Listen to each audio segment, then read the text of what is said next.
Hello everyone, welcome to एफूसी classes.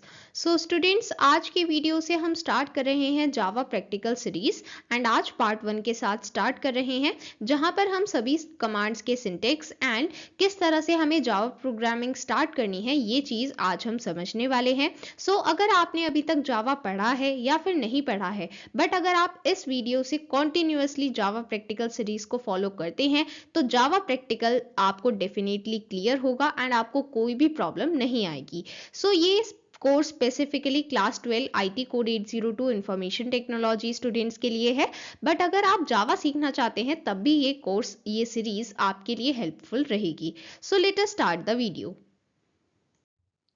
सो देखिए, सबसे पहले हमें जिस तरह से कोई भी प्रोग्राम लिखना होता है, सपोज करते हैं कि हमें एक एक्सेल वर्कशीट बनानी है, तो उसके लिए आपके पास माइक्रोसॉफ्ट एक्सेल होना चाहिए।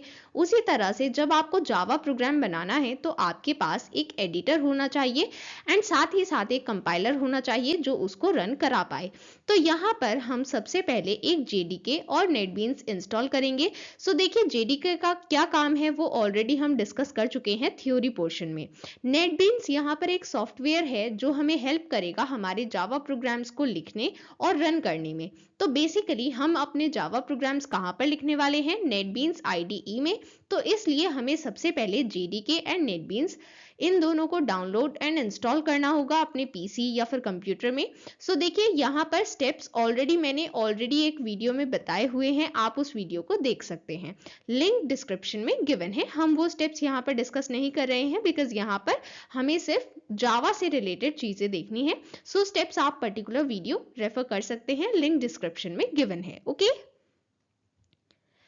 इंस्टॉल करने के बाद आप नेटबीन्स आईडी को ओपन करेंगे सो दैट आप वहां पर जावा प्रोग्राम्स को लिख पाएं। अब हमें कैसे स्टार्ट करने हैं जावा प्रोग्राम्स? तो सबसे पहला स्टेप है आपको प्रोजेक्ट बनाना होगा। तो अब ये प्रोजेक्ट क्या है एंड हमें जावा प्रोग्राम लिखने के लिए ये प्रोजेक्ट क्यों बनाना है, सबसे पहले ये समझना जरूरी है।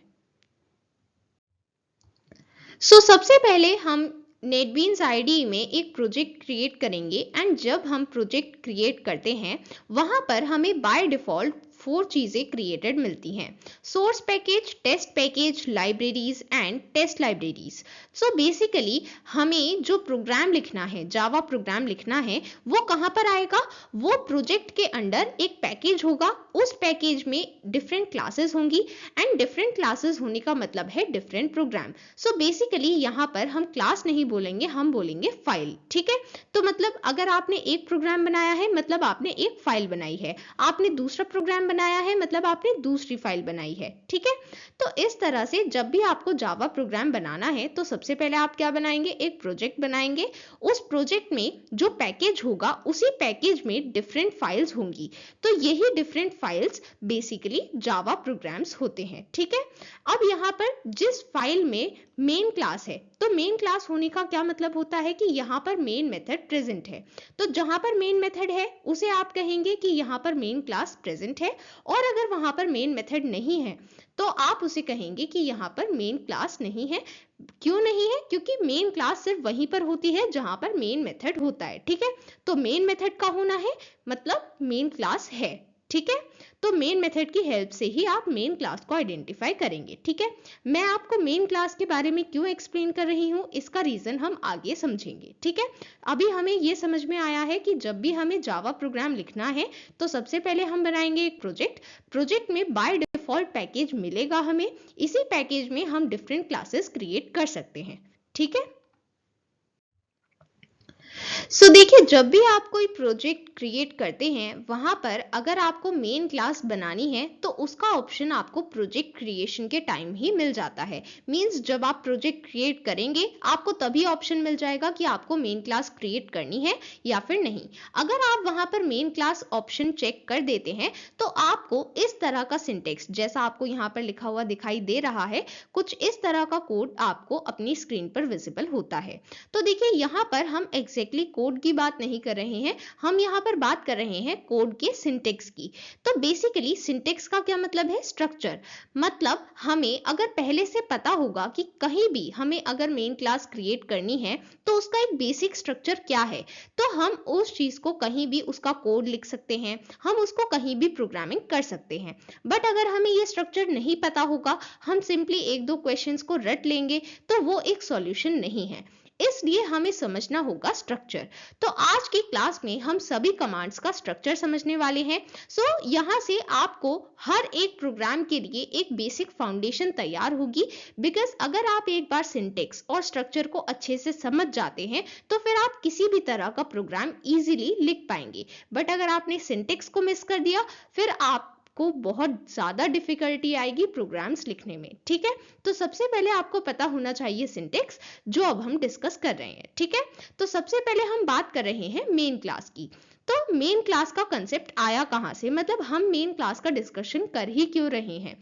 सो देखिए, जब भी हमें कोई प्रोग्राम रन करना है, कोई भी जावा प्रोग्राम जब रन किया जाता है, तो उसमें जो सबसे पहली चीज रन होती है वो होता है मेन मेथड। तो बेसिकली यहाँ पर एक मेथड होता है जिसका नाम होता है मेन। और अगर किसी भी जावा एप्लीकेशन में, किसी भी जावा प्रोग्राम में अगर ये मेन मेथड प्रेजेंट है तो सबसे पहले ये मेन मेथड ही रन करता है। और एक जावा एप्लीकेशन प्रोग्राम में मेन मेथड का होना जरूरी है अगर हमें उसे रन कराना है तब, अदरवाइज वो रन नहीं होगा। तो इसका मतलब है कि अगर यहाँ पर मेन मेथड है तभी ये रन होगा, अदरवाइज ये रन नहीं होगा। अंडरस्टूड? सो यहाँ पर अगर हमारी क्लास में मेन मेथड प्रेजेंट है तो ये मेन क्लास है, और अगर प्रेजेंट नहीं है तो ये मेन क्लास नहीं है। अंडरस्टूड? इतना ही सिंपल था। अब यहाँ पर हम समझते हैं इसका क्या सिंटेक्स है। तो देखिए, जब आपने प्रोजेक्ट क्रिएट किया और आपने मेन क्लास के ऑप्शन को भी चेक किया तो आपको इस तरह का कोड मिलता है। तो कोड में सबसे पहले आप यहाँ पर ये समझेंगे, जो भी वर्ड्स मैंने ये एरोज के बीच में लिखे हैं, इसका मतलब है कि यहाँ पर आपको कुछ और लिखना है। मतलब जैसे हमने यहाँ पे लिखा है पैकेज नेम, तो ये नेम एरोज के बीच में लिखा है, इसका मतलब आपको यहाँ पर पैकेज का एक्चुअल नेम लिखना है। ठीक है, आपको नेम NAME नहीं लिखना है, यहाँ पर आपको एक्चुअल पैकेज का नेम लिखना है। ठीक है, बट जो वर्ड्स बिना एरोज के लिखे हैं वो आपको एज इट इज लिखने हैं। ओके, सो यहाँ पर हम बात कर रहे हैं पैकेज की।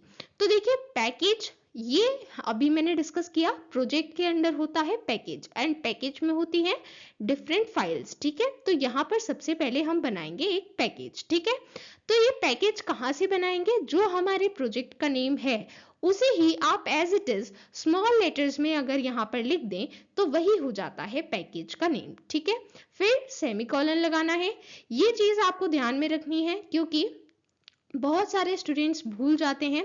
तो देखिए, जिस तरह से इंग्लिश में आप फुल स्टॉप के साथ एंड करते हैं, उसी तरह से सेमीकोलन के साथ आप एक जावा स्टेटमेंट को एंड करते हैं। ठीक है, तो एक जावा स्टेटमेंट कंप्लीट हो गई है तो आप क्या लगाएंगे? सेमीकोलन। ओके, इसके बाद अब यहां से हम स्टार्ट कर रहे हैं क्लास। तो सबसे पहले हमने लिखा है पब्लिक। तो पब्लिक का क्या मतलब है कि हमारी क्लास पब्लिकली एक्सेसिबल है, मतलब इस पैकेज में जितनी भी क्लास हैं उन सभी को ये पर्टिकुलर क्लास एक्सेसिबल है। ओके, सो यहाँ पर पब्लिक के बाद आपको लिखना है क्लास, और क्लास के बाद यहाँ पर ये क्या लिखा है? ये है क्लास का नेम। ठीक है, तो आपको यहाँ पर पब्लिक क्लास के बाद क्लास का नेम लिखना है। ठीक है, अब क्लास स्टार्ट करने के लिए आप यहाँ पर लगाएंगे कर्ली ब्रैकेट। ओके, आप ये बात जरूर ध्यान रखेंगे कि जो कर्ली ब्रैकेट आप स्टार्ट कर रहे हैं आपको उसे एंड भी करना होता है। ठीक है, कहां पर एंड करेंगे वो अभी हम डिस्कस करेंगे। यहां से हमने क्योंकि अपनी क्लास को स्टार्ट किया है तो अब हम इस क्लास के अंदर लिखने वाले हैं मेन मेथड। ठीक है, सो मेन मेथड को किस तरह से लिखा जाता है? ये पर्टिकुलर स्टेटमेंट जो आप यहाँ पर देख पा रहे हैं, ये पर्टिकुलर स्टेटमेंट आपको एज इट इज लिखनी होती है जब भी आपको एक मेन मेथड को स्टार्ट करना है। ठीक है, तो मेन मेथड हमेशा इसी तरह से स्टार्ट होता है। ठीक है, देन आपको यहाँ पर स्टार्ट करना है एक कर्ली ब्रैकेट। तो आप कहेंगे कि मैम यहाँ पर तो स्टार्ट किया था, फिर यहाँ पर दोबारा क्यों किया है? तो देखिए, यहाँ पर हमने स्टार्ट की थी क्लास, राइट। और यहाँ पर हम क्या स्टार्ट कर रहे हैं, यहाँ पर हम स्टार्ट कर रहे हैं मेन मेथड, ठीक है। ये जो पर्टिकुलर लाइंस होती हैं, इसके बाद हम कर्ली ब्रैकेट लगाते हैं ये इंडिकेट करने के लिए कि ये पर्टिकुलर चीज जो हमने यहाँ पर मेंशन की है वो अब स्टार्ट होने जा रही है।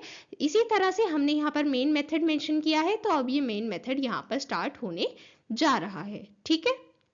इसके बाद यहाँ पर आप लिखते हैं स्टेटमेंट्स। सो देखिए स्टेटमेंट्स क्या है। सो बेसिकली आपको मेन मेथड में जो भी स्टेटमेंट रन करानी है वो आप यहाँ पर मेंशन करेंगे, ठीक है। और स्टेटमेंट कंप्लीट होने के बाद आप उसके बाद सेमीकोलन लगाएंगे, ठीक है।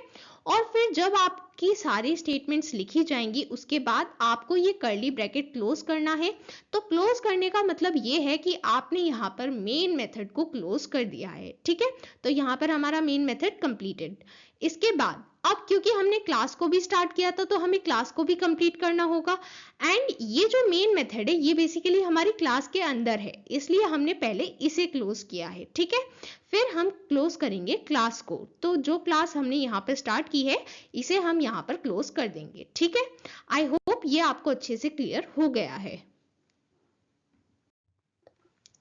Then user defined method. अगर आपको कोई भी ऐसा मेथड लिखना है जो आप खुद लिख रहे हैं, मतलब वो पहले से एग्जिस्टिंग नहीं है, प्री डिफाइंड नहीं है, आप अपनी तरफ से डिफाइन कर रहे हैं, तो सबसे पहले आपको वो मेथड बनाना होगा।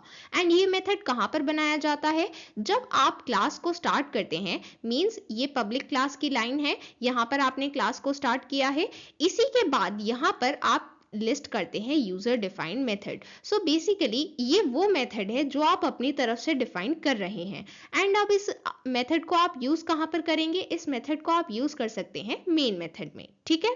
तो देखिए यहाँ पर हमारा वही स्ट्रक्चर है जो पहले था। सबसे पहले हमने पैकेज स्टेटमेंट लिखी है, फिर हमने क्लास स्टेटमेंट लिखी है, इसके बाद ये क्या है, ये है हमारा यूजर डिफाइंड मेथड। तो यहाँ पर सबसे पहले आप लिखते हैं रिटर्न टाइप। मींस हमारा जो मेथड है वो हमें रिटर्न में कौन सा डेटा टाइप देने वाला है, देन उस मेथड का नेम क्या है, देन यहाँ पर ब्रैकेट्स के अंदर यहाँ पर हम लिखते हैं ऑप्शनल लिस्ट ऑफ पैरामीटर, मतलब आप लिख भी सकते हैं और नहीं भी।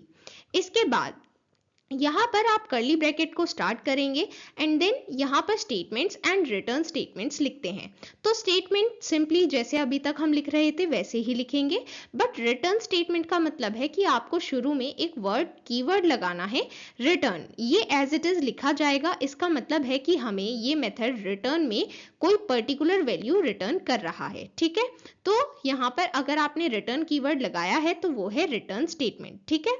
इसके बाद सेमीकोलन, और इसके बाद आप इस मेथड को यहाँ पर क्लोज कर देंगे। तो ये है हमारा यूजर डिफाइंड मेथड, ठीक है। इसके बाद आप मेन मेथड को स्टार्ट करेंगे एंड वहां पर इस मेथड को यूज कर सकते हैं, ठीक है। फिर यहाँ पर हमने क्लास को क्लोज कर दिया है, ओके।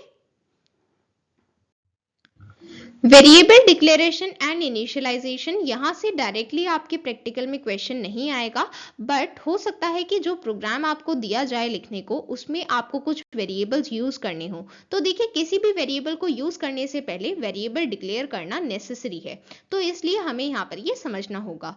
तो सबसे पहले पैकेज स्टेटमेंट, फिर क्लास स्टेटमेंट और फिर मेन मेथड स्टेटमेंट, ये हमने यहाँ पर लिख दिए हैं। अब वेरिएबल डिक्लेयर करने के टू वेज हैं। सबसे पहला है कि हम डिक्लेरेशन और इनिशियलाइजेशन एक ही स्टेप में कर दें। तो एक स्टेप में करने के लिए सबसे पहले आप यहाँ पर लिखेंगे डेटा टाइप। सो देखिए डेटा टाइप कहाँ से लिखेंगे, आपको कैसे पता चलेगा क्या डेटा टाइप है। तो हमने 8 प्रिमिटिव डेटा टाइप्स पढ़े हैं थ्योरी में, वही 8 प्रिमिटिव डेटा टाइप्स आपको यहाँ पर लर्न करने हैं, ठीक है। तो आपको जो भी डेटा टाइप सूटेबल लगता है वेरिएबल के लिए आप वही यूज करेंगे। इसके बाद यहाँ पर आपको लिखना है वेरिएबल नेम। वेरिएबल नेम लिखने के कुछ पर्टिकुलर रूल्स होते हैं, वो हमने डिस्कस किए हैं थ्योरी पोर्शन में, वो भी आप रिवाइज करेंगे, ओके। देन यहाँ पर लगाएंगे असाइनमेंट ऑपरेटर, क्योंकि हम इनिशियलाइजेशन भी यहीं पर कर रहे हैं। तो इनिशियलाइजेशन का मतलब है कि हम उसकी इनिशियल वैल्यू प्रोवाइड कर रहे हैं। तो यहाँ पर जो भी वैल्यू आप मेंशन करेंगे वही उसकी इनिशियल वैल्यू होगी, ठीक है। इसके बाद सेमीकोलन लगाएंगे। तो इस तरह से हम वेरिएबल डिक्लेरेशन और इनिशियलाइजेशन एक ही स्टेप में कर सकते हैं। दूसरा मेथड क्या है, दूसरा मेथड है कि हम इन दोनों स्टेप्स को अलग अलग करें। मतलब सबसे पहले हम वेरिएबल को डिक्लेयर करें। तो यहाँ पर वेरिएबल डिक्लेयर करने के लिए आप सबसे पहले डेटा टाइप लिखेंगे, फिर वेरिएबल का नेम लिखेंगे और फिर सेमीकोलन लगाएंगे। बस इतना ही करना है डिक्लेरेशन के लिए। फिर अगर आपको इनिशियलाइजेशन करना है एक ऐसे वेरिएबल का जो ऑलरेडी डिक्लेयर हो चुका है, तो आप उस वेरिएबल का नेम लिखेंगे, उसके बाद असाइनमेंट ऑपरेटर लगाएंगे और यहाँ पर आप उसकी वैल्यू को मेंशन करेंगे, फिर सेमीकोलन। इसके बाद यहाँ पर जो मेन मेथड स्टार्ट किया था उसको यहाँ पर क्लोज करेंगे और फिर यहाँ पर क्लास को क्लोज करेंगे। ओके, इसके बाद अगर आपको आउटपुट में कुछ भी प्रिंट करना है तो प्रिंट करने के लिए हम यूज करते हैं एक मेथड जिसे हम कहते हैं system.out.println, या फिर एक और मेथड होता है system.out.print। दोनों को कब और कहाँ यूज करना है चलिए डिस्कस करते हैं। तो देखिए ये जो स्टेटमेंट्स यहाँ पर लिखी हुई हैं ये सभी में कॉमन है, तो मैं बार बार रिपीट नहीं करूंगी कि ये पैकेज स्टेटमेंट है, ये क्लास स्टेटमेंट है, ये मेन मेथड स्टेटमेंट है। ठीक है, ये आप खुद ही समझ जाएंगे जहां पर भी लिखा है। ठीक है, अब हम डायरेक्टली जो मेन पार्ट है उसको ही डिस्कस करेंगे। ठीक है, तो देखिए यहाँ पर हम डिस्कस कर रहे हैं कि हमें आउटपुट में कुछ प्रिंट करना है, तो सबसे पहले हमें उसके मेथड का नेम पता है, तो मेथड का नेम एज इट इज लिखा जाएगा। ठीक है, एक बात जो सबसे इंपॉर्टेंट आपको ध्यान में रखनी है, जावा केस सेंसिटिव होता है, तो अगर यहाँ पर एस कैपिटल लिखा हुआ है तो आप कैपिटल ही लिखेंगे, ये ओ स्मॉल है तो स्मॉल ही लिखेंगे, मतलब जो लेटर जैसा है आपको वैसा ही लिखना है। ठीक है, आप उसका केस अपनी तरफ से चेंज नहीं कर सकते। ओके, इसके बाद यहाँ पर जब हमने मेथड का नेम लिखा उसके बाद ब्रैकेट को स्टार्ट करना है और जो वैल्यू आपको प्रिंट करनी है वो ब्रैकेट्स के अंदर देनी होती है। ठीक है, तो जैसे सपोज करते हैं कि कोई भी रैंडम स्ट्रिंग वैल्यू है जो हम प्रिंट करना चाहते हैं, तो कभी भी कोई भी स्ट्रिंग वैल्यू देने के लिए जब डायरेक्टली हमें वो स्ट्रिंग वैल्यू यूज करनी है तो हम यहाँ पर डबल कोट्स के बीच वो वैल्यू लिखते हैं। ठीक है, तो आपको इस तरह से डबल कोट्स लगाने हैं एंड डबल कोट्स के बीच में ये स्ट्रिंग वैल्यू प्रोवाइड करनी है। ठीक है, प्रिंट करने के लिए। इसके बाद ब्रैकेट को क्लोज करेंगे एंड सेमीकोलन लगाएंगे। ठीक है, देन यहाँ पर आप नेक्स्ट लाइन में देख सकते हैं, यहाँ पर भी यही स्टेटमेंट लिखी है system.out.print, बट यहाँ पर ln नहीं लिखा है, और जो पहली स्टेटमेंट थी वहां पर ln लिखा था बट यहाँ पर नहीं लिखा है। तो इन दोनों में क्या डिफरेंस है, तो देखिए जहां पर हम ln लिखते हैं system.out.println, ये मेथड हमें क्या बताता है कि जो भी चीज आपने प्रिंट की है इसको प्रिंट करने के बाद आप एक और लाइन प्रिंट करेंगे, मींस एक ब्लैंक लाइन। ठीक है, उस ब्लैंक लाइन में क्या प्रिंट होगा, कुछ नहीं, वो हम आगे डिसाइड करेंगे जो अगली स्टेटमेंट होगी उसके बेसिस पर, बट ये जो भी चीज प्रिंट हुई है इसके बाद एक ब्लैंक लाइन प्रिंट हो जाएगी। ठीक है, इसके बाद ये जो है हमारा दूसरा मेथड system.out.print, इसमें क्या होगा, इसमें कोई नई लाइन प्रिंट नहीं होगी। नई लाइन प्रिंट ना होने का ये मतलब है कि यहाँ पर ये जो भी प्रिंट हुई वैल्यू इसके बाद कोई नई लाइन प्रिंट नहीं हुई, मतलब जो भी नेक्स्ट प्रिंट होना है वो सेम ही लाइन में प्रिंट होगा। ठीक है, तो यहाँ पर आप सिंपली याद रख सकते हैं system.out.println का मतलब है एक न्यू लाइन प्रिंट हो जाती है और system.out.print का मतलब है एक न्यू लाइन प्रिंट नहीं होती। अंडरस्टूड? इसके बाद system.out.print, अब सपोज करते हैं कि हमें कोई वैल्यू डायरेक्टली प्रिंट नहीं करनी, हमें कोई वेरिएबल की वैल्यू प्रिंट करनी है, तो क्योंकि वेरिएबल की वैल्यू हमें नहीं पता, सिर्फ उसका नेम पता है, तो हम यहाँ पर सिर्फ वेरिएबल का नेम लिख देंगे।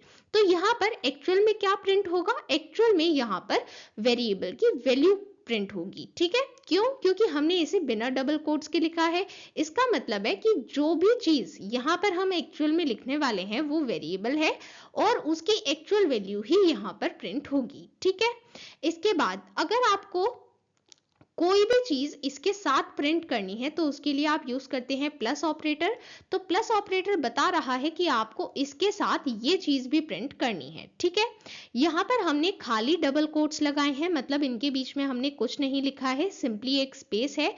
तो एक स्पेस और डबल कोट्स, इसका क्या मतलब है, इसका मतलब है कि हमें एक स्पेस प्रिंट करना है। ठीक है, इसके बाद अगर आपको टैब प्रिंट करना है, टैब मतलब अगर आपको एक पर्टिकुलर स्पेस प्रिंट करना है, मतलब आप चाहते हैं कि एक चीज यहाँ पर प्रिंट हो और एक चीज यहाँ पर प्रिंट हो, तो ये जो पर्टिकुलर स्पेस है इसे हम कहते हैं टैब। तो ये टैब कैसे प्रिंट होता है, using this particular symbol. Okay, then arithmetic operators हमने अच्छे से पढ़े थे, तो देखिए अरिथमेटिक ऑपरेटर्स कहीं भी आपको यूज़ करने पड़ सकते हैं अपने प्रैक्टिकल एग्जाम के जावा प्रोग्राम्स में। इसलिए यहाँ पर मैंने आपको बताया है कि सबसे पहले जो भी वैल्यूज आप यूज कर रहे हैं, जो भी वेरिएबल्स आप यूज कर रहे हैं, आपको सबसे पहले उसे डिक्लेयर एंड इनिशियलाइज करना होगा एंड फिर आप उसके ऊपर इस तरह से डिफरेंट ऑपरेशन परफॉर्म कर सकते हैं। ओके, देन रिलेशनल ऑपरेटर्स, इनका आंसर हमेशा ट्रू या फॉल्स में रिटर्न होता है। जैसे यहाँ पर हमने लिखा है a is equal to b, तो यहाँ पर हम कंपेयर कर रहे हैं कि a और b की वैल्यू इक्वल होनी चाहिए। अगर ये इक्वल होंगी तो ट्रू मिलेगा और अगर इक्वल नहीं होंगी तो हमें फॉल्स मिलेगा। इसी तरह से ये सभी चीजें कंपैरिजन के लिए होती हैं and these are relational operators. यहाँ पर मैं डिटेल में इसलिए डिस्कस नहीं कर रही हूँ क्योंकि ये सभी चीजें हमने थ्योरी पोर्शन में डिटेल में डिस्कस की हैं। सो यहाँ पर हम हर एक चीज को डिस्कस नहीं कर रहे, यहाँ पर हमारा बेसिक पर्पस है सिंटेक्स को समझना। ओके, देन ये है असाइनमेंट ऑपरेटर्स। सो असाइनमेंट ऑपरेटर्स हम जानते हैं ये असाइन करते हैं वैल्यूज को। कौन सी वैल्यू को असाइन करते हैं? सो यहाँ पर जो हमें left hand side value provided होगी उसको कौन सी वैल्यू असाइन होती है? जो वैल्यू हमें राइट हैंड साइड पर असाइनमेंट के बाद मिलती है। जो भी ऑपरेशन होगा यहाँ पर, जैसे यहाँ पर ऑपरेशन है एड एंड असाइनमेंट, तो यहाँ पर सबसे पहले हम a प्लस बी करेंगे और फिर जो वैल्यू मिलेगी उस वैल्यू को असाइन करेंगे a को। ओके, इसके बाद लॉजिकल ऑपरेटर्स, इनका आंसर हमेशा ट्रू या फॉल्स में मिलता है। तो यहाँ पर बेसिकली हमारे पास दो कंडीशंस होती हैं एंड यहाँ पर इन दोनों कंडीशंस को हम कंपेयर करते हैं। अगर ये दोनों कंडीशन ट्रू हैं, मतलब ये कंडीशन भी ट्रू है और ये कंडीशन भी ट्रू है, तो हमें इस पर्टिकुलर एक्सप्रेशन का क्या रिजल्ट मिलता है? ट्रू। तो बेसिकली ये जो ऑपरेटर है इसे हम कहते हैं लॉजिकल एंड। ये चेक करता है कि दोनों कंडीशन अगर ट्रू है तब ट्रू रिजल्ट मिलेगा और अगर एक भी फॉल्स है या फिर दोनों फॉल्स हैं तो हमें रिजल्ट फॉल्स मिलता है। देन नेक्स्ट लॉजिकल और, ये चेक करता है कि दोनों कंडीशंस में से कोई एक कंडीशन एटलीस्ट ट्रू होनी चाहिए, तब हमें आंसर मिलता है ट्रू, और अगर कोई भी ट्रू नहीं है तब आंसर मिलता है फॉल्स। इसके बाद लॉजिकल नॉट, ये चेक करता है कि जब ये कंडीशन ट्रू नहीं होगी तब आंसर मिलेगा ट्रू, मतलब जब ट्रू नहीं है तब मिलेगा ट्रू और जब फॉल्स है तब मिलेगा ट्रू। ठीक है, तो बेसिकली फॉल्स होने पर ट्रू रिजल्ट मिलता है और ट्रू होने पर फॉल्स रिजल्ट मिलता है, मींस बिल्कुल opposite. Okay, then next is if else statement. If else statement में सबसे पहले हम लिखते हैं इफ, ये कीवर्ड है, आपको एज इट इज लिखना है। ठीक है, इसके बाद ब्रैकेट्स में हम लिखते हैं एक्सप्रेशन। तो बेसिकली ये एक्सप्रेशन क्या है? ये एक टेस्ट कंडीशन है। अगर ये टेस्ट कंडीशन यहाँ पर ट्रू है तो जो इफ के बाद यहाँ पर स्टेटमेंट्स लिखी हैं कर्ली ब्रैकेट्स में, ये स्टेटमेंट एग्जीक्यूट हो जाती हैं, और अगर ये एक्सप्रेशन फॉल्स आता है तो उस केस में ये स्टेटमेंट एग्जीक्यूट नहीं होती, जो एल्स में स्टेटमेंट गिवन है ये एग्जीक्यूट हो जाती हैं। ठीक है, तो बेसिकली यहाँ पर इफ एल्स का क्या मतलब है? If this expression is true then these statements are executed, otherwise if this expression is false then these statements are not executed, the statements of else are executed, means these statements. okay, इसके बाद next है switch statement. यहाँ पर सबसे पहले हम लिखते हैं स्विच कीवर्ड। इसके बाद यहाँ पर ये क्या है? ये है एक्सप्रेशन। यहाँ पर ये टेस्ट कंडीशन नहीं है, बट यस इसी चीज को हम कंपेयर करने वाले हैं। तो ये कोई कंडीशन नहीं है बट ये सिंपली एक एक्सप्रेशन है एंड अब हम इस एक्सप्रेशन की वैल्यू को मैच करने वाले हैं। तो यहाँ पर हम कर्ली ब्रैकेट को स्टार्ट करेंगे एंड यहाँ पर हम डिफरेंट केसेस प्रोवाइड करते हैं। तो ये केस क्या है? तो बेसिकली यहाँ पर हम लिखेंगे सबसे पहले एक कीवर्ड केस, इसके बाद यहाँ पर एक वैल्यू प्रोवाइड करेंगे। तो अब हम इस वैल्यू को चेक करेंगे कि क्या ये वैल्यू इस एक्सप्रेशन से मैच होती है। अगर ये वैल्यू इस एक्सप्रेशन के साथ मैच होती है तब इसके करेस्पॉन्डिंग ये वाली स्टेटमेंट एग्जीक्यूट हो जाती है। अदरवाइज अगर ये स्टेटमेंट एग्जीक्यूट नहीं होती तो फिर हम आगे प्रोसीड करते हैं। बट ये चीज तो यहाँ पर खत्म हो गई है, ये केस तो यहाँ पर टर्मिनेट हो गया है, तो इसलिए यहाँ पर इस चीज को खत्म करने के लिए, इस केस को खत्म करने के लिए हम यहाँ पर यूज करते हैं ब्रेक स्टेटमेंट। ठीक है, अगर ये ब्रेक स्टेटमेंट नहीं होगा तो इस केस की स्टेटमेंट्स का कोई फायदा नहीं है, वो एग्जीक्यूट नहीं होंगी। ओके, तो ब्रेक स्टेटमेंट का होना जरूरी है। इसी तरह से आपके पास जितने भी केस हैं वो आप यहाँ पर लिखते हैं। सबसे पहले केस कीवर्ड लिखना है, फिर यहाँ पर वैल्यू लिखनी है, इसके बाद कॉलन लगाना है, देन यहाँ पर वो स्टेटमेंट्स लिखनी है जो कब एग्जीक्यूट होंगी, जब ये एक्सप्रेशन इस एक्सप्रेशन के साथ मैच करेगा। ओके, इसके बाद सेमीकोलन लगाना है एंड देन ब्रेक स्टेटमेंट लगानी है। एट लास्ट यहाँ पर हम प्रोवाइड करते हैं एक डिफॉल्ट पार्ट। तो बेसिकली अगर कोई भी केस मैच नहीं करता, मतलब किसी भी केस में ऐसी वैल्यू नहीं है जो इस एक्सप्रेशन के साथ मैच कर पाए, तो हमें क्या स्टेटमेंट एग्जीक्यूट करनी है वो हम मेंशन करते हैं डिफॉल्ट पार्ट में। तो यहाँ पर हम सबसे पहले लिखेंगे डिफॉल्ट, इसके बाद कॉलन लगाएंगे एंड देन यहाँ पर लिखेंगे स्टेटमेंट्स जो हम डिफॉल्ट के केस में एग्जीक्यूट करने वाले हैं। सेमीकोलन लगाने के बाद ब्रेक लगाएंगे एंड यहाँ पर आपको ध्यान रखना है, जैसा कि मैंने आपको शुरू में बताया था, आप जो भी कर्ली ब्रैकेट स्टार्ट करेंगे आपको उसे क्लोज भी करना होगा। तो जैसे हमने यहाँ पर स्विच का कर्ली ब्रैकेट स्टार्ट किया था, यहाँ पर हमने उसे क्लोज किया है। यहाँ पर हमने मेन मेथड का कर्ली ब्रैकेट स्टार्ट किया, यहाँ पर क्लोज किया है एंड देन यहाँ पर हमने क्लास स्टार्ट की थी, वो हमने यहाँ पर क्लोज की है। ठीक है, तो आपको हर एक स्टार्टेड कर्ली ब्रैकेट को क्लोज करना नेसेसरी है, अदरवाइज आपका प्रोग्राम रन नहीं हो पाएगा। Okay, then while loop. तो अब व्हाइल लूप में ये बेसिकली एक लूप है। तो ये लूप किस तरह से है? लूप का मतलब होता है एक ऐसी चीज जो एक पर्टिकुलर कंडीशन तक बार बार रिपीट होती रहे।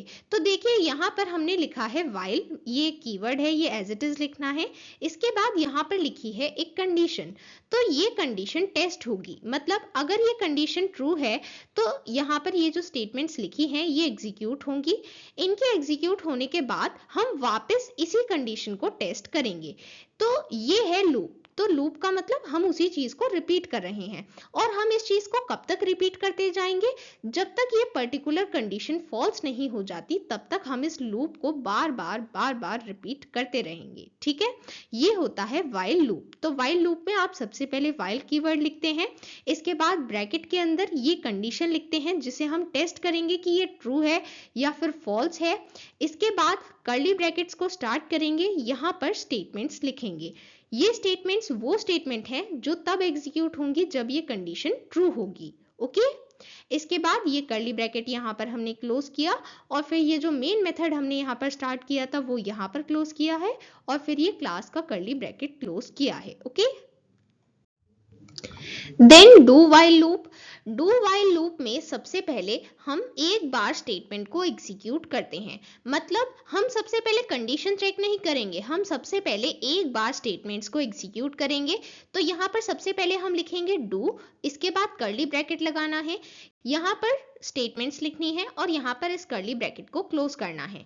तो इसका मतलब है कि सबसे पहले एक बार स्टेटमेंट्स एग्जीक्यूट हो चुकी हैं। ओके, यहाँ पर सेमीकोलन हम कंसिडर कर रहे हैं कि इन्हीं स्टेटमेंट्स में गिवन है। ओके, सो यहाँ पर कर्ली ब्रैकेट क्लोज करने के बाद हम अब यहाँ पर देंगे कंडीशन। सो जैसा कि हमें लूप का नेम इंडिकेट कर रहा है डू व्हाइल, तो इसका मतलब है कि पहले एक बार स्टेटमेंट एग्जीक्यूट होती है और फिर कंडीशन चेक होती है। ठीक है, तो यहाँ पर हम लिखेंगे व्हाइल कीवर्ड, फिर ब्रैकेट लगाएंगे और उसमें वो कंडीशन लिखेंगे जिसे हमें चेक करना है कि ये ट्रू है या फिर फॉल्स।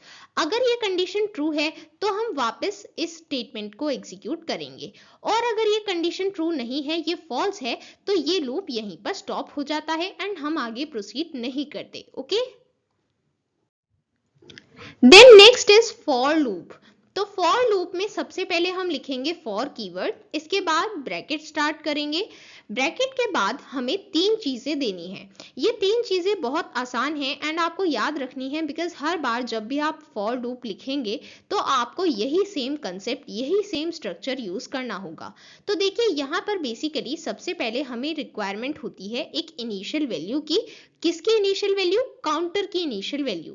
सो काउंटर एक ऐसा वेरिएबल है जिसके साथ हम इस लूप में प्रोसीड करने वाले हैं। सो यहाँ पर हम एक वेरिएबल लेंगे एंड उसकी इनिशियल वैल्यू यहाँ पर देनी है इन द फर्स्ट स्टेप।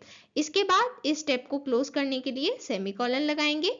फिर दूसरे स्टेप में हमें क्या लिखना है, यहाँ पर लिखनी है हमें टेस्ट कंडीशन।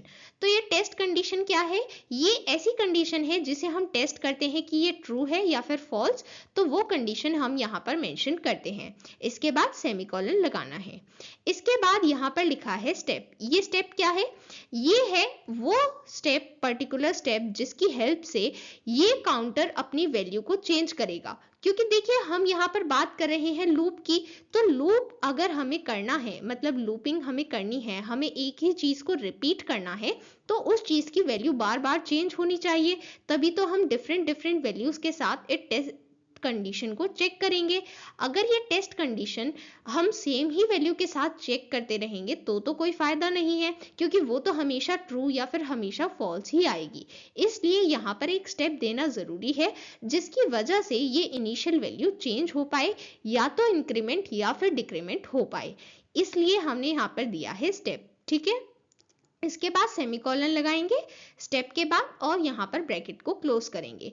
तो ये हमने पर्टिकुलर यहाँ पर 3 चीजें दी हैं। ठीक है, इसके बाद यहाँ पर लिखते हैं वो स्टेटमेंट्स जो हमें एग्जीक्यूट करनी है। ठीक है, बट यहाँ पर ये चीज समझना जरूरी है कि यहाँ पर ये लूप किस तरह से एग्जीक्यूट करता है, बिकॉज इस चीज में आप कंफ्यूज हो जाते हैं। तो देखिए यहाँ पर क्या होता है कि सबसे पहले हम स्टार्ट करते हैं इस इनिशियल वैल्यू के साथ। इस इनिशियल वैल्यू को हम इस टेस्ट कंडीशन में रखते हैं और फिर टेस्ट करते हैं कि ये ट्रू है या फिर फॉल्स। अगर हमें ये टेस्ट कंडीशन ट्रू मिलती है तो ये करेस्पॉन्डिंग स्टेटमेंट एग्जीक्यूट हो जाएंगी, और अगर ये कंडीशन यहाँ पर फॉल्स मिलती है तो ये स्टेटमेंट एग्जीक्यूट नहीं होंगी। ठीक है, मीन्स लूप फिर वहां पर स्टॉप हो गया है। ठीक है, बट अगर ये स्टेटमेंट ट्रू है, सपोज कर लेते हैं कि ये ट्रू है और ये स्टेटमेंट्स एग्जीक्यूट हो गई हैं, उसके बाद क्या होगा, उसके बाद हम जाएंगे स्टेप पर। तो अब ये स्टेप क्या करता है, ये स्टेप इस काउंटर की वैल्यू को चेंज कर देता है। जो हमारी इनिशियल वैल्यू थी उसको चेंज कर देगा और जो चेंज्ड वैल्यू है अब उसके साथ टेस्ट करेगा। अगर ये ट्रू होता है तो फिर से प्रोसीड करेंगे, और अगर फॉल्स होता है तो स्टॉप कर देंगे। Okay, then array. अब हम एरे का डिस्कशन करने वाले हैं। सो देखिए यहाँ पर हम एरे सबसे पहले डिफाइन करेंगे, उसकी कुछ वैल्यूज प्रोवाइड करेंगे, एंड क्योंकि हमें उसके कुछ मेथड्स भी यूज करने हैं, मींस हमें एरे मैनिपुलेशन यूज करना है, सो उसके लिए हमें एरेस क्लास को इंपोर्ट भी करना होगा। ठीक है, तो देखिए इंपोर्ट क्या होता है, जब भी हम किसी प्री डिफाइंड क्लास को यूज करते हैं तब हमें उसे इंपोर्ट करना होता है। तो हम इंपोर्ट करने के लिए किस तरह से स्टेटमेंट लिखते हैं, सबसे पहले जो पैकेज स्टेटमेंट है वो लिखनी है। इसके बाद पैकेज स्टेटमेंट के जस्ट बाद एंड क्लास स्टेटमेंट को स्टार्ट करने से पहले आपको इंपोर्ट स्टेटमेंट लिखनी है। तो इंपोर्ट स्टेटमेंट लिखने के लिए सबसे पहले हम लिखेंगे इंपोर्ट कीवर्ड। इसके बाद उस पैकेज का नेम लिखेंगे जहां पर वो क्लास अवेलेबल है। तो एरेस क्लास अवेलेबल होती है java.util पैकेज में, तो हमने यहाँ पर लिखा java.util डॉट, इसके बाद उस क्लास का नेम लिखना है जो आपको इंपोर्ट करनी है। ठीक है, तो यहाँ पर हम एरेस क्लास को इंपोर्ट करेंगे। ठीक है, सेमीकोलन लगा दिया है, तो इसकी हेल्प से हमने एरेस क्लास को इंपोर्ट कर लिया है। ठीक है, इसके बाद ये क्लास स्टेटमेंट है एंड देन पब्लिक क्लास। ये हमारा पब्लिक क्लास स्टेटमेंट यहाँ पर हमने लिख दी है, और फिर इसके बाद ये हमारी मेन मेथड स्टेटमेंट है। ठीक है, अब यहाँ पर हम स्टार्ट कर रहे हैं। सबसे पहले हमें एरे लिखना है, एरे को डिफाइन करना है। तो देखिए एरे होता क्या है, एरे बेसिकली एक ऐसा वेरिएबल है जिसमें एक से ज्यादा वैल्यू स्टोर हो सकती हैं सेम डेटा टाइप के लिए। तो यहाँ पर सबसे पहले हम लिखते हैं डेटा टाइप, एंड क्योंकि ये सिर्फ एक वैल्यू स्टोर नहीं करने वाला, मल्टीपल वैल्यू स्टोर करने वाला है, तो ये चीज इंडिकेट करने के लिए यहाँ पर स्क्वायर ब्रैकेट्स लगाने हैं डेटा टाइप लिखने के बाद। फिर एरे का नेम लिखना है, फिर असाइनमेंट ऑपरेटर के बाद न्यू कीवर्ड लगाना है, एंड यहाँ पर लिखना है डेटा टाइप। सो ये डेटा टाइप अगेन हमने इसलिए लिखा है क्योंकि यहाँ पर हम साइज बताने वाले हैं, मींस हमारे एरे में एग्जैक्टली कितने एलिमेंट्स होंगे ये चीज हम बताने वाले हैं। फिर यहाँ पर ब्रैकेट्स लगाने हैं और ब्रैकेट्स के अंदर साइज लिखना है। सो साइज का मतलब है नंबर ऑफ एलिमेंट्स। ठीक है, इसके बाद अगर आपको किसी भी एरे का साइज, इसके लिए मेथड आपको यूज करना है साइज निकालने के लिए, सो इसके लिए आप यूज करते हैं लेंथ मेथड। सो यहाँ पर आप लिखेंगे एरे का नेम डॉट लेंथ, इसका मतलब है कि आपको इस पर्टिकुलर एरे की लेंथ मीन्स उसका साइज चाहिए। ओके, देन अब यहाँ पर हम एरेज क्लास के दो मेथड को यूज करने वाले हैं। सबसे पहला है सॉर्ट मेथड। तो सॉर्ट मेथड की हेल्प से हम गिवन एरे को असेंडिंग ऑर्डर में सॉर्ट करते हैं। ठीक है, तो यहाँ पर एरेज मीन्स हमने क्लास का नेम लिखा है डॉट सॉर्ट, मतलब हम एरेज क्लास के सॉर्ट मेथड को यूज कर रहे हैं। एंड यहाँ पर हम कौन से एरे को सॉर्ट करने वाले हैं वो हम ब्रैकेट्स के अंदर उसका नेम लिखते हैं। ओके, फिर यहाँ पर सेमीकोलन लगाना है ब्रैकेट को क्लोज करने के बाद। ओके, इसके बाद यहाँ पर नेक्स्ट मेथड है बाइनरी सर्च मेथड। मींस जब भी हमें सर्च करना है कि कोई स्पेसिफिक की का मतलब है एलिमेंट, तो जब हमें सर्च करना है कि कोई स्पेसिफिक एलिमेंट किसी एरे में प्रेजेंट है या फिर नहीं, तब हम यूज करते हैं बाइनरी सर्च मेथड।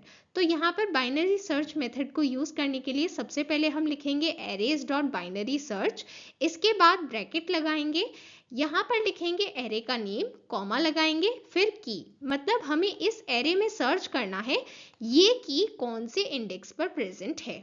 अगर ये किसी भी इंडेक्स पर प्रेजेंट नहीं है, मतलब ये एरे में अवेलेबल नहीं है, तो हमें रिजल्ट मिलता है -1। ओके, इसके बाद यहाँ पर हमने मेन मेथड को क्लोज कर दिया है एंड देन ये हमने क्लास को क्लोज कर दिया है। Okay, then class data member and method. So देखिए यहाँ पर हम एक क्लास बनाने वाले हैं। अब हम बेसिकली डिस्कशन कर रहे हैं ऑब्जेक्ट ओरिएंटेड प्रोग्रामिंग के बारे में, जहां पर एक क्लास में होते हैं data members and method members. So यहाँ पर सबसे पहले हमने लिखी है package statement and then class statement. ये दोनों स्टेटमेंट्स बिल्कुल पहले की तरह लिखनी है जैसे अभी तक हम लिखते थे। सो देखिए यहाँ पर हमें क्लास का नेम पता है। ओके, इसके बाद अब हम इसी क्लास के डेटा मेंबर और मेथड मेंबर्स को क्रिएट करने वाले हैं। तो देखिए डेटा मेंबर्स को क्रिएट करने के लिए हमें सबसे पहले यहाँ पर लिखना होगा उनका डेटा टाइप।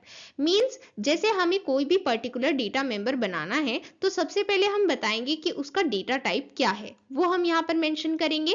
इसके बाद हम मेंशन करेंगे उस डेटा मेंबर का नेम, फिर सेमीकोलन लगा देंगे। तो ये पर्टिकुलर स्टेटमेंट बता रही है कि हमने एक डेटा मेंबर को डिफाइन किया है। ओके, इसी तरह से आपको जितने भी डेटा मेंबर्स डिफाइन करने हैं वो आप यहाँ पर अलग अलग स्टेटमेंट्स में लिख सकते हैं। ओके, फिर यहाँ पर हमने डिफाइन किया है एक मेथड। सो यहाँ पर जैसे मैंने अभी आपको बताया क्लास में डेटा मेंबर और मेथड मेंबर होते हैं, तो ये जो मेथड मेंबर हैं ये आपको एग्जैक्टली उसी तरह से डिफाइन करने हैं जिस तरह से हम यूजर डिफाइंड मेथड्स को डिफाइन करते हैं। ठीक है, तो बिल्कुल वही मेथड हम यहाँ पर यूज करने वाले हैं। सबसे पहले हमने यहाँ पर रिटर्न टाइप लिखा है, फिर हमने मेथड का नेम लिखा है, फिर यहाँ पर ऑप्शनल लिस्ट ऑफ पैरामीटर्स है जो आप लिख भी सकते हैं और नहीं भी। देन यहाँ पर कर्ली ब्रैकेट्स में स्टेटमेंट्स एंड रिटर्न स्टेटमेंट्स लिखी हैं। Okay, and then curly bracket को क्लोज किया है। तो ये क्या है, ये बेसिकली मेथड मेंबर है एंड ये मेथड मेंबर उसी तरह से डिफाइन किया जाएगा जिस तरह से हम अभी तक यूजर डिफाइंड मेथड्स को डिफाइन करते थे। ओके, फिर हमने यहाँ पर क्लास को क्लोज कर दिया है। Okay, then constructor. अब हम समझने वाले हैं कंस्ट्रक्टर क्या है। तो देखिए कंस्ट्रक्टर के लिए आप दो बातें ध्यान में रखेंगे। सबसे पहला, कंस्ट्रक्टर एक स्पेशल मेथड मेंबर होता है और दूसरा कंस्ट्रक्टर इनिशियलाइजेशन के लिए यूज होता है। ठीक है, तो देखिए यहाँ पर सबसे पहले package statement and then class statement लिखी हुई है एंड देन यहाँ पर क्लास का एक डेटा मेंबर डिफाइन किया हुआ है। ठीक है, ये चीज हमने ऑलरेडी समझ ली है। अब हमें यहाँ पर कंस्ट्रक्टर को लिखना है। तो कंस्ट्रक्टर को लिखने का बहुत ही सिंपल मेथड है। तो देखिए जैसे कि मैंने आपको बताया कंस्ट्रक्टर एक स्पेशल मेथड मेंबर है। तो यहाँ पर स्पेशल ये किस लिए है, सबसे पहले इसके पास कोई रिटर्न टाइप नहीं होता है। मीन्स यहाँ पर आपको कोई रिटर्न टाइप लिखना ही नहीं है। देन क्योंकि कंस्ट्रक्टर एक मेथड मेंबर है तो इसका कुछ मेथड नेम होगा, तो इसका नेम हमेशा वही होता है जो क्लास का नेम होता है। मतलब जो भी यहाँ पर आप क्लास का नेम रखेंगे वही नेम होगा कंस्ट्रक्टर का नेम। ठीक है, एज इट इज सेम। इसके बाद यहाँ पर लिखते हैं optional list of parameters. And then curly bracket को स्टार्ट करेंगे। अब कर्ली ब्रैकेट को स्टार्ट करने के बाद हम यहाँ पर स्टेटमेंट लिखते हैं। तो यहाँ पर कौन सी स्टेटमेंट लिखी जाएंगी? जैसा कि मैंने अभी बताया था, आपको दो इंपॉर्टेंट बात बताई थी मैंने। सबसे पहला कि ये स्पेशल मेथड मेंबर है और दूसरा ये इनिशियलाइजेशन के लिए यूज किया जाता है। तो हम यहाँ पर किस चीज को इनिशियलाइज करेंगे? हम यहाँ पर क्लास के डेटा मेंबर्स को इनिशियलाइज करेंगे। ठीक है, तो यहाँ पर हमने डेटा मेंबर उसका नेम लिखा है, इसके बाद असाइनमेंट ऑपरेटर लगाया है एंड यहाँ पर हमने एक पैरामीटर प्रोवाइड किया है। सो बेसिकली जो पैरामीटर हम यहाँ पर प्रोवाइड कर रहे हैं वही पैरामीटर हम यहाँ पर इनिशियलाइजेशन के लिए यूज करते हैं। ओके, इसके बाद सेमीकोलन लगाना है। सो ये बेसिकली हमने डेटा मेंबर्स का इनिशियलाइजेशन किया है। ओके, इसके बाद ब्रैकेट को क्लोज करना है एंड देन यहाँ पर हमने क्लास को क्लोज किया है। ओके, नाउ ऑब्जेक्ट क्रिएट करने के लिए हम यूज करते हैं कंस्ट्रक्टर। सो देखिए यहाँ पर सबसे पहले पैकेज स्टेटमेंट लिखी है, फिर पब्लिक क्लास स्टेटमेंट लिखी है एंड देन मेन स्टेटमेंट लिखी है। यहाँ पर अब हम क्रिएट करने वाले हैं एक ऑब्जेक्ट। सो ऑब्जेक्ट कहाँ पर क्रिएट करना है? एक मेन मेथड के अंदर। ओके, सो यहाँ पर मेन मेथड के अंदर ऑब्जेक्ट क्रिएट करने के लिए सबसे पहले हम यहाँ पर क्या लिखेंगे? हम लिखेंगे क्लास का नेम। सो ये है हमारी क्लास का नेम। इसके बाद हम लिखेंगे ऑब्जेक्ट का नेम। सो बेसिकली हम बता रहे हैं कि हमें इस क्लास का ये वाला ऑब्जेक्ट बनाना है, इज इक्वल टू, यहाँ पर ये is equal to basically assignment operator होता है। सो ये असाइन कर रहा है वैल्यूज, मींस ऑब्जेक्ट में डेटा मेंबर्स की क्या क्या वैल्यूज एक्चुअल में आने वाली हैं वो अब हम बताने वाले हैं। ओके, इसके बाद न्यू कीवर्ड लिखना है और फिर यहाँ पर ये क्या है? ये आप कहेंगे कि मैम ये क्लास का नेम है, बट ये क्लास का नेम नहीं है, ये है कंस्ट्रक्टर का नेम। यहाँ पर मैंने आपको बताया था कि कंस्ट्रक्टर का वही नेम होता है जो क्लास का नेम होता है। तो यहाँ पर हमने ऑब्जेक्ट को वैल्यूज प्रोवाइड करने के लिए हमने किस चीज का यूज किया? कंस्ट्रक्टर का यूज किया है, तो हमने उसका नेम प्रोवाइड किया है। ठीक है, फिर यहाँ पर हम ब्रैकेट स्टार्ट करेंगे और वन बाय वन हर एक डेटा मेंबर की वैल्यू को प्रोवाइड करेंगे। ठीक है, एंड यहाँ पर हमने ये कंस्ट्रक्टर क्यों यूज किया है? क्योंकि अभी हमने बताया था कि कंस्ट्रक्टर हम यूज कर रहे हैं इनिशियलाइजेशन के लिए, और इनिशियलाइजेशन में हमने उसको किस वैल्यू के साथ इनिशियलाइज किया? उसके पैरामीटर के साथ। तो उस पैरामीटर की एक्चुअल वैल्यू अब कहां पर आ रही है? यहाँ पर आ रही है। ओके, सो यहाँ पर बेसिकली हमने एक ऑब्जेक्ट क्रिएट किया है इस क्लास के लिए एंड इस ऑब्जेक्ट में डेटा मेंबर्स की जो भी वैल्यूज हैं वो हमने कंस्ट्रक्टर की हेल्प से प्रोवाइड की हैं। ओके, इसके बाद यहाँ पर हमने मेन मेथड को क्लोज किया है और ये क्लास को क्लोज किया है। ओके, देन रैपर क्लास, जब हमें प्रिमिटिव डेटा टाइप्स से वैल्यू पास नहीं करनी है, हमें रेफरेंस से वैल्यू पास करनी है किसी भी वेरिएबल के लिए, तब हम यूज करते हैं रैपर क्लास। एंड यहाँ पर रैपर क्लास में किसी भी वेरिएबल को डिफाइन करने के लिए सबसे पहले हमें लिखना है रैपर क्लास का नेम। तो देखिए हर एक प्रिमिटिव डेटा टाइप के करस्पॉन्डिंग एक रैपर क्लास होती है। ठीक है, जैसे इंट के लिए होती है कैपिटल आई के साथ इंटीजर। ठीक है, ये होती है इंट के लिए रैपर क्लास। इसी तरह से हर एक प्रिमिटिव डेटा टाइप के लिए रैपर क्लास है जो आपकी एनसीईआरटी पीडीएफ में लास्ट पेज पर गिवन है। ओके, सो यहाँ पर सबसे पहले आप लिखेंगे रैपर क्लास का नेम, फिर आप लिखेंगे वेरिएबल का नेम, असाइनमेंट ऑपरेटर लगाएंगे और यहाँ पर लिखेंगे न्यू कीवर्ड। अब यहाँ पर दोबारा रैपर क्लास का नेम लिखना है और ब्रैकेट्स के अंदर उसकी वैल्यू देनी है। इसका मतलब है कि यहाँ पर हमने वेरिएबल को डायरेक्टली वैल्यू प्रोवाइड नहीं की है, हमने यहाँ पर उसको रेफरेंस दिया है रैपर क्लास के एक ऑब्जेक्ट के लिए। ठीक है, तो यहाँ पर बेसिकली रेफरेंस से जब हमें वैल्यूज पास करनी होती हैं तो तब हम यूज करते हैं रैपर क्लास। ओके, इसके बाद यहाँ पर कुछ मेथड हैं जो इंटीजर रैपर क्लास के बारे में हमें हमारी बुक में हमारे सिलेबस में गिवन है एंड हो सकता है कि इनके ऊपर बेस्ड क्वेश्चन पूछा जाए, तो इसलिए यहाँ पर ये डिस्कस करने नेसेसरी हैं। तो देखिए सबसे पहले हमने यहाँ पर यूज़ किया है इंटीजर क्लास का एक मेथड। सो अभी इस मेथड से जो वैल्यू मिल रही है उसको कोई ना कोई वेरिएबल वैल्यू असाइन करनी है, इसलिए यहाँ पर हमने सबसे पहले एक वेरिएबल डिक्लेयर किया एंड इसको एक डेटा टाइप इंट असाइन किया है, ठीक है। अब ये बेसिकली है क्या, integer dot parse int. So basically ये है हमारी रैपर क्लास, ये इसका एक मेथड है पार्स इंट। तो पार्स इंट का क्या काम होता है, जो भी वैल्यू हमें यहाँ पर ब्रैकेट्स में गिवन है उस वैल्यू को इंटीजर वैल्यू में कन्वर्ट करना, ये काम होता है integer dot parse int, means integer class के पार्स इंट मेथड का, ओके। इसी तरह से अगर हमें किसी पर्टिकुलर न्यूमेरिक वैल्यू को स्ट्रिंग वैल्यू में कन्वर्ट करना है तब हम यूज करते हैं टू स्ट्रिंग मेथड, ठीक है। ये भी इंटीजर रैपर क्लास का एक मेथड है, ओके। सो यहाँ पर ये दोनों मेथड्स हमने रैपर क्लास के लिए डिस्कस कर लिए हैं, ओके।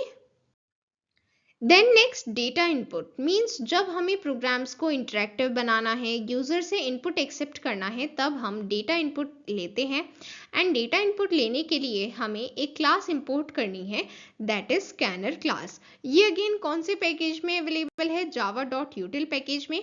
सो इंपोर्ट किस तरह से करना है मैंने आपको बताया था। सबसे पहले हम लिखते हैं पैकेज स्टेटमेंट, फिर इंपोर्ट स्टेटमेंट लिखनी है, एंड यहाँ पर इंपोर्ट कीवर्ड के बाद यहाँ पर लिखना है पैकेज का नेम, डॉट लगाना है और यहाँ पर लिखना है क्लास का नेम, ओके।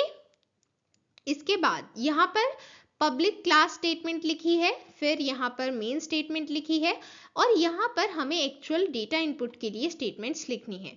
तो देखिए डेटा इनपुट करने के लिए सबसे पहले हम स्कैनर क्लास का एक ऑब्जेक्ट बनाएंगे, क्योंकि स्कैनर एक क्लास है तो हम उसका ऑब्जेक्ट इजीली बना सकते हैं। हम सबसे पहले क्लास का नेम लिखते हैं, फिर हम ऑब्जेक्ट का नेम लिखते हैं, फिर यहाँ पर हम लगाते हैं असाइनमेंट ऑपरेटर, न्यू कीवर्ड लिखते हैं, और फिर यहाँ पर लिखते हैं कंस्ट्रक्टर का नेम। कंस्ट्रक्टर का वही नेम होता है जो हमारी क्लास का नेम होता है। फिर यहाँ पर ये क्या होता है, ये एक्चुअल में ब्रैकेट में हम वो वैल्यू प्रोवाइड करते हैं जो हमें ऑब्जेक्ट के डेटा मेंबर को प्रोवाइड करनी है।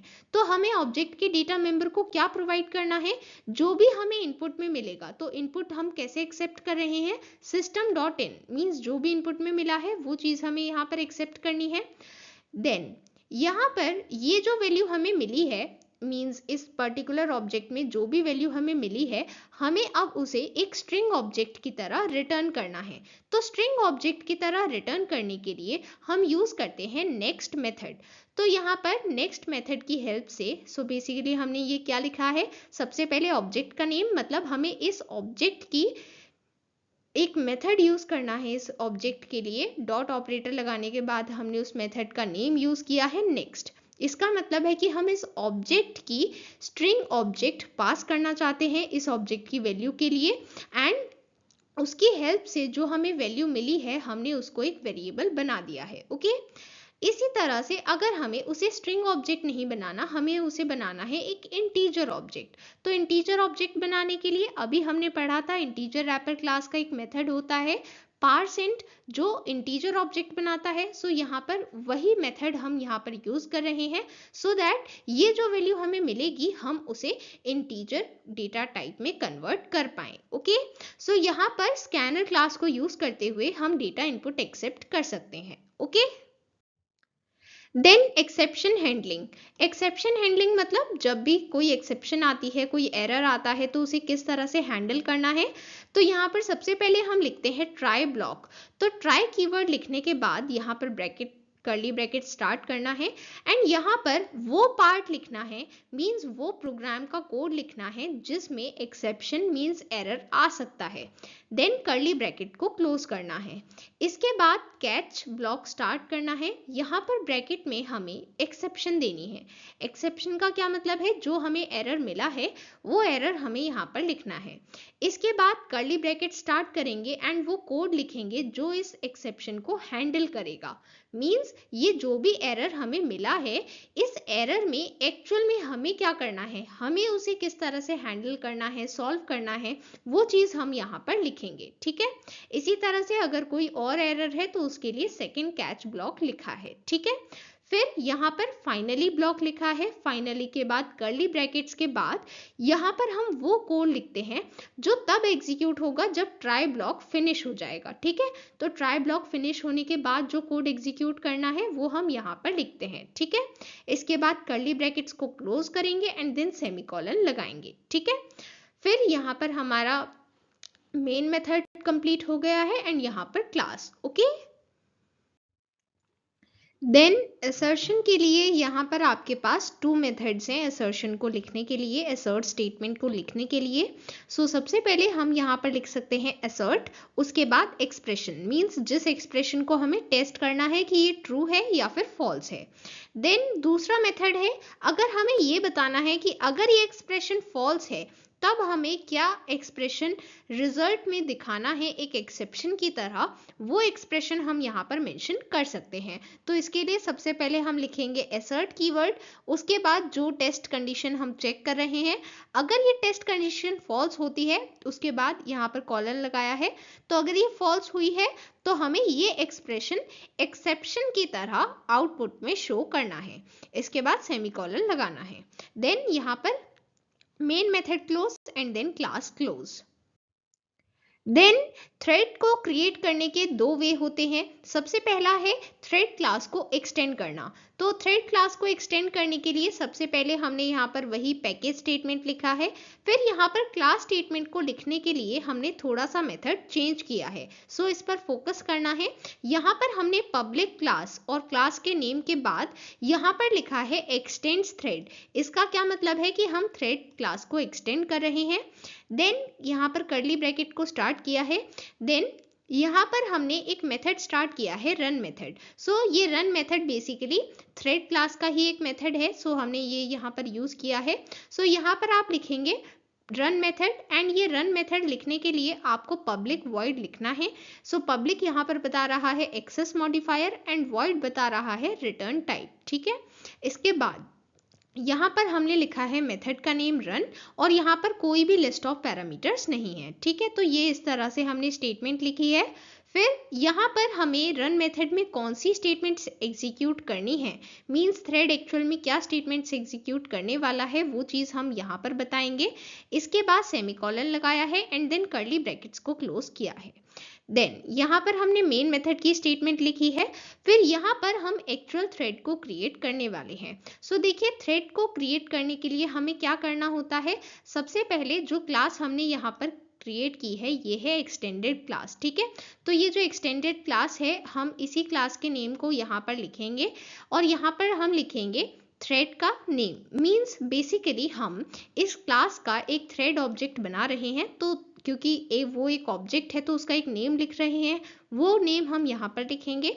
इसके बाद असाइनमेंट ऑपरेटर लगाएंगे, न्यू कीवर्ड लिखेंगे, और यहाँ पर लिखेंगे क्या, यहाँ पर लिखेंगे कंस्ट्रक्टर का नेम। कंस्ट्रक्टर का वही नेम होगा जो क्लास का नेम होगा।